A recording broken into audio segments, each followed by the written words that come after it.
Hello, some housekeeping. Since I'm using a free editing software, I only have 30 minutes of video which I can export a month. So that means I'm going to do 3 heavily edited videos, about 8 to 10 minutes long. And then any extra few minutes I have, I'm gonna eat up with doing more experimental type videos. And then at the end of the month, I will be doing a long form conversation with yours truly and another person.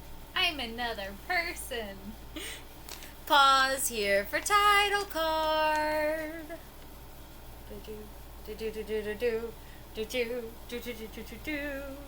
Yay! Alright. So I recently saw the 2011 Jane Eyre after a lot of pushing prodding and so much prodding. like you have to watch Jane Eyre. Make me happy. Fill my heart with joy. Come And on. I have filled their heart with joy. Yay! It's so full of joy. So I have thoughts about it. Many thoughts. My first main thought is I just don't get the romance with Mr. Rochester. Like, he's a brooding asshole, and I look at him and I'm like, why would anyone be attracted to you except for your money? Well, the money is a big part of it, if we're being honest. There is also the part of the show where he is more, like, as time goes on, he becomes more emotionally available to Jane. He's sort of, he starts off standoffish, but then as time goes on, he kind of, like, they get closer, like, as friend, like a friendship. But shape even thing. so, it's like very condescending the entire time. I think the problem is that the shorthand that you use in a movie to express, like, romance stuff doesn't really apply to Rochester very well, and that the part of the relationship that I, as a fan of the book, and all of the miniseries and movies and everything, All of them. as a fan of all of them, what I appreciate is the subtext and also the text of the book itself kind of showing how Jane becomes, how can I put this? She uses the line, "I have lived a full life here and not been trampled on," which is often in the movies because of, that speech. If you know what I'm talking about, you know what I'm talking about. Essentially, he is kind to her to the extent that his brooding assholery allows him to be. And they also have this whole conversation, like, towards the beginning of their relationship that kind of sets up the whole, like, I'm not good at being a friend or conversing with people. I am given to commanding. Please do not take this as an offense. I am not trying to command. I'm not trying to offend. This is not insolence. This is informality. So I think that kind of sets the stage for all of their following interactions a bit better. Even so, there's still a power imbalance. Like, yes. he's her boss. That is very true. And we're in, like, Victorian times. Yeah. So you have...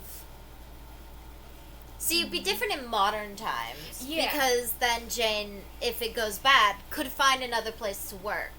But in Victorian times... There's a modern day miniseries on YouTube. Watch it later. Okay, but continue. In modern times, in the Victorian times, she would be completely reliant upon Mr. Rochester to give a reference to someone, because otherwise she couldn't get a job. Her only other option would be to advertise herself, and that would be like akin to being a sex worker.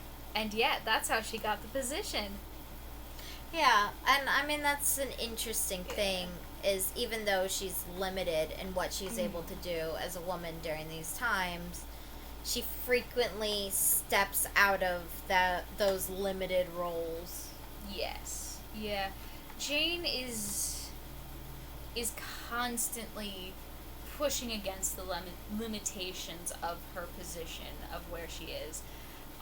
Both literally when she's a child, when she knocks down John Reed, and also figuratively as she gets older and tries to become more independent, when she first advertises, when she, when she's like, working for St. John Rivers at the school. Like, there's a lot of instances, some of which are not coming immediately to mind. Well, even just the way when Mrs. Fairfax sent her to mail the letter, she went by herself to a town. Yes. She had no chaperone. It's true. John was busy. Even though she could, like, run into another man and ruin her reputation.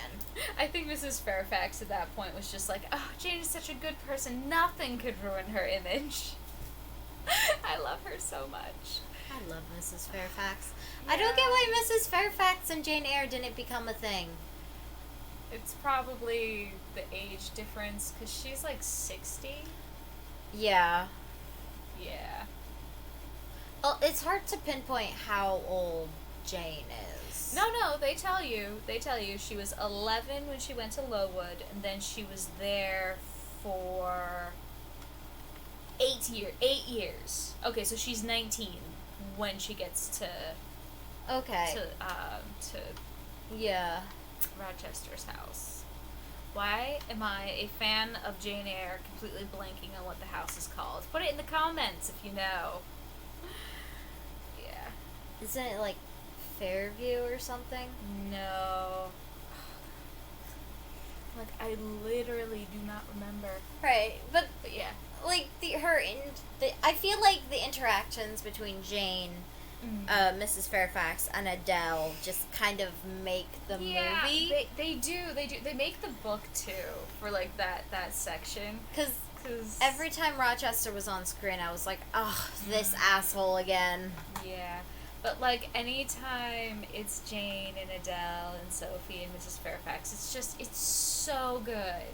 It's adorable. Like, yeah, I wish Sophie, both in the book and in all of the many adaptations, had been able to actually do literally anything other than just be the French nurse for Adele who never gets to talk to anybody, because no one knows French, and no one is willing to learn French to talk to Sophie, so she's all alone the whole time. And, like, then Jane is the only person who speaks French, and I'm just... Well, I mean, that kind of mirrors the way Jane was isolated at Lowood. Yeah. And the way Helen was the only one who would make, like, an attempt to really talk to her. And be her constant companion. Yeah. So, now she's seen how important companionship is, so she's not gonna let, like, Adele and Sophie be completely alone and isolated like she was at Lowood. Exactly, which is just like, Jane, I love you. Yes. But yes. I would have wished that I could see more Helen. Helen is, like, her tragic tale of woe.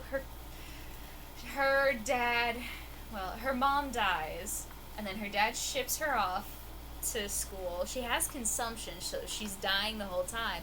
Then her dad remarries and gets himself replacement children. And so there's Helen at school using her Christian philosophy to kind of make sense of this senseless tragedy that has happened to her, and trying to, like, kind of deal with that. And she's a couple years older than Jane, so she's had time to kind of come to grips with her situation, and she helps Jane essentially build a philosophy that allows her to act with dignity in the midst of situations where no one else will give her dignity. I think is, like, the core of it. And also to come to terms with the traumas of dealing with Mrs. Reed, her aunt, who is awful, and her cousins, who are terrible. Yeah. Honestly, I wish John Reed had been hit a couple more times. That's my favorite part in the beginning of any adaptation, is seeing John Reed get the shit beat out of him. Yeah. Because I feel like without exploring the way Helen helps shape Jane's life philosophy, the story more reads not as her maturing and growing older and being more able to handle the shit, but more as like Lowood worked and her spirit was broken. Yeah.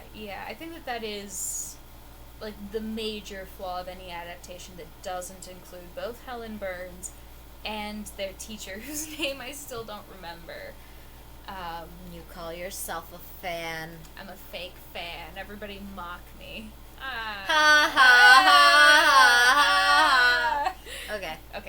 But yeah, it's like the impetus for a lot of Jane's like later actions is both the philosophy that Helen Burns and her teacher instill in her, and then also like the beginning of everything is that teacher getting married and leaving Lowood's school, so that then Jane is like, oh, I guess the only reason I was staying here is because my teacher was there to provide like learning and companionship and this mentor-mentee relationship that really helped her grow as a person. And once that was gone, she was like, well, fuck this, I'm out, bye. Yeah. Advertise, yes. It's like, how do you get a new position? Scandalize yourself. No, like, it literally comes to her, like, as she's getting ready for bed. She's been thinking, like, for a whole day about what she wants to do with her life, and just out of nowhere, I can advertise. And then she has to, like, wait till the next day to write a letter, because, like, they still, even though Lowood School no longer sucks as bad as it did, she still only has one candle a day. Yeah. Poor Jane. Penny pinching quids. Yep. Alright, next thought. St. John. Oh god, St. John. The way it's shown in the movie is, it feels more like he's a possible love interest. Yeah. Who is a really nice guy. Yeah. But then randomly he turns from nice guy into nice guy TM, and it doesn't feel like there's like any basis for that change. Yeah, so St. John is really interesting because he's set up as a direct foil between him and Mr. Rochester. So St. John is described in the book as beautiful, an Adonis, made of marble, essentially a cold but beautiful person. Whereas Mr. Rochester is set up as a physically not very attractive man who is still like a warm and passionate person. He's still an asshole, but Yes. At least he's like an asshole who cares. Which is terrible. A jerk with a heart of gold. Yes. Who's also ugly. Fuck these adaptations. Mr. Rochester looks like shit. Okay? If he is attractive, you're doing him wrong. Just saying. He's not pretty. He's not sexy. I digress. So the thing is that St. John sees how hard Jane works, sees how driven she is, and it's like, oh, I'm a hard-working, driven person as well. I think that what I can do is I can take my expectations of, drivenness and ability and all of that, and I can push Jane until she, like, gets to her breaking point, to essentially just keep pushing her, and he does this to, like, other people as well, like, everyone around him, essentially. He expects everyone to live up to his standard of both ability and drivenness. And you can kind of see, after Jane gets her inheritance and is living with St. John and the sisters, that he just keeps doing that. He's essentially preparing Jane to be a missionary's wife, because his ambitions will not allow him to stay a parish priest forever. So he's like, where can I go that has the scope for my powers? I can go be a missionary in India. So that's his big ambition, his big way of making a mark in the world. And he's like, alright, so I'm going to take Jane from, like, learning German, something she enjoys and is good at, and I'm gonna have her learn Hindustani, which is, no, I'm sorry, that's probably not the name of any actual language. You could have said like Punjabi or Gujarati or like literally anything. Tamil, something. Hindu. Anything. What the fuck is Hindustani? It's what St. John is teaching Jane. Hindustani. Yeah.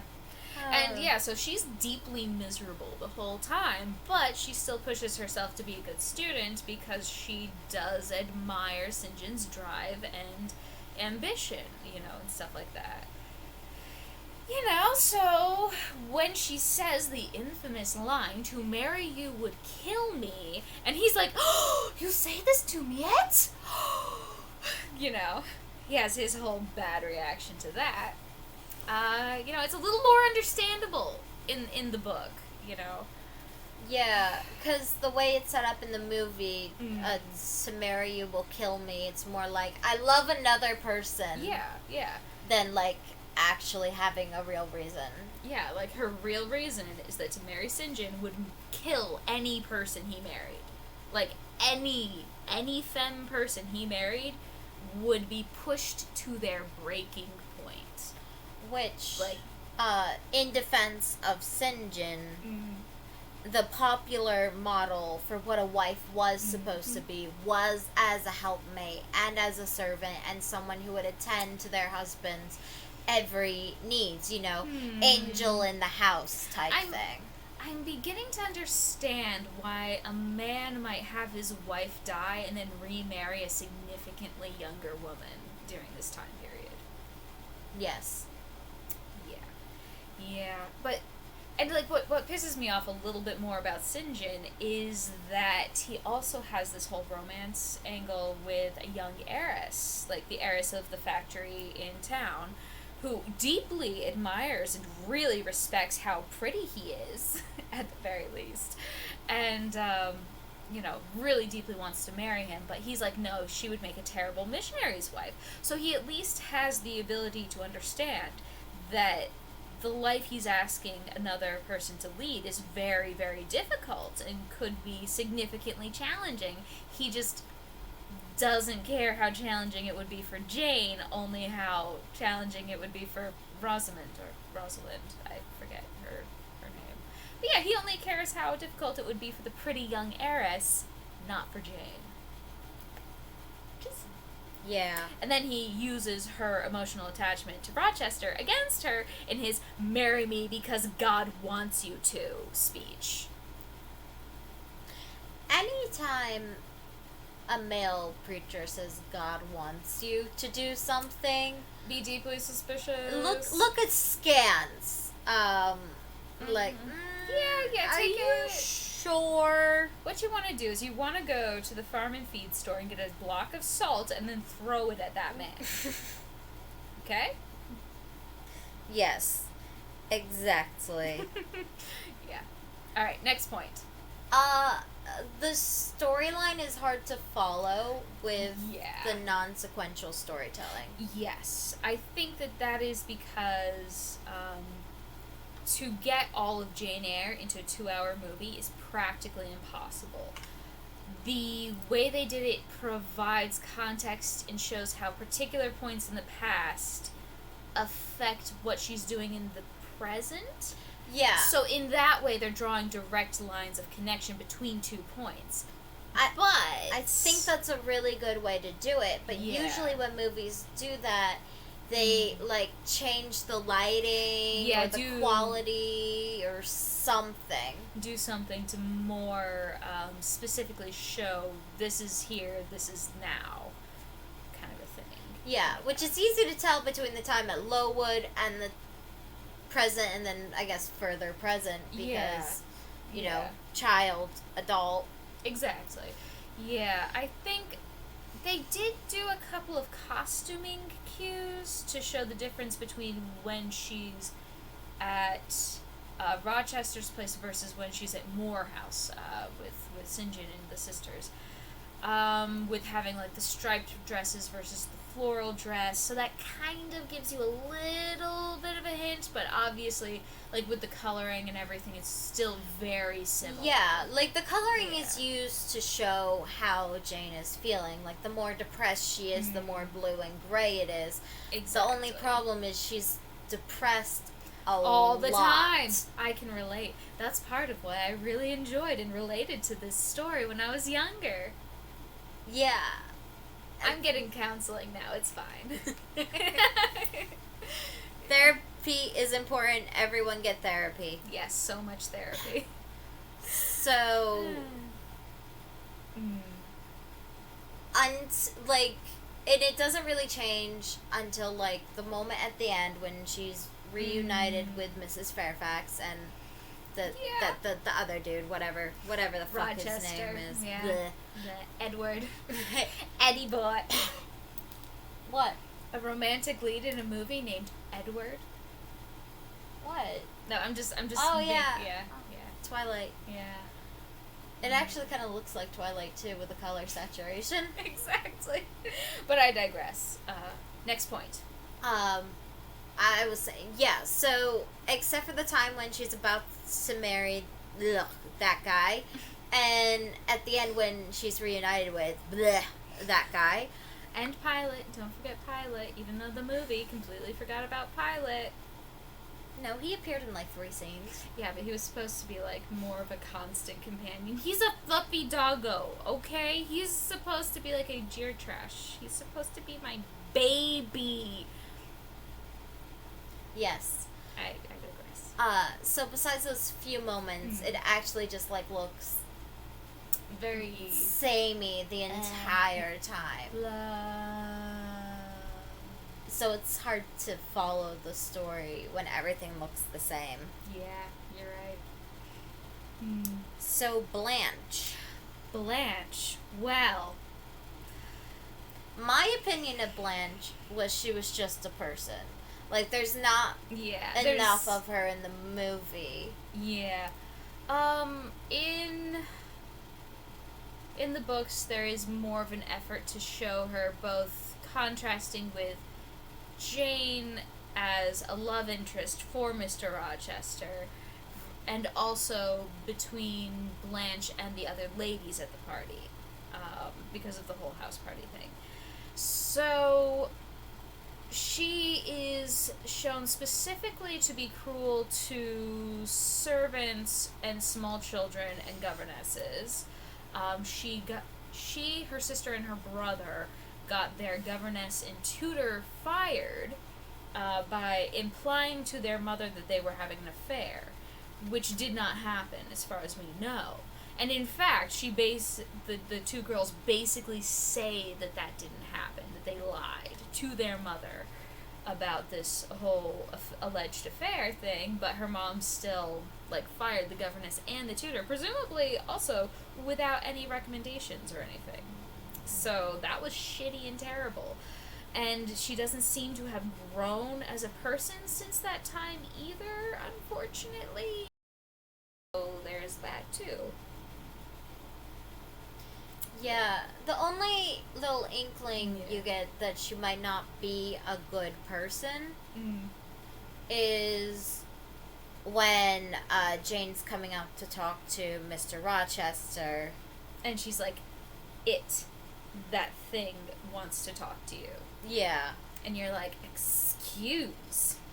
And in the same way, it felt like a tonal whiplash with, like, St. John going from nice guy to yam. It's like, wait, the whole time we're hearing about Blanche is how she'd be a wonderful match. Where'd this come from? I think part of it is that the person we're hearing that from is Mrs. Fairfax. Yeah.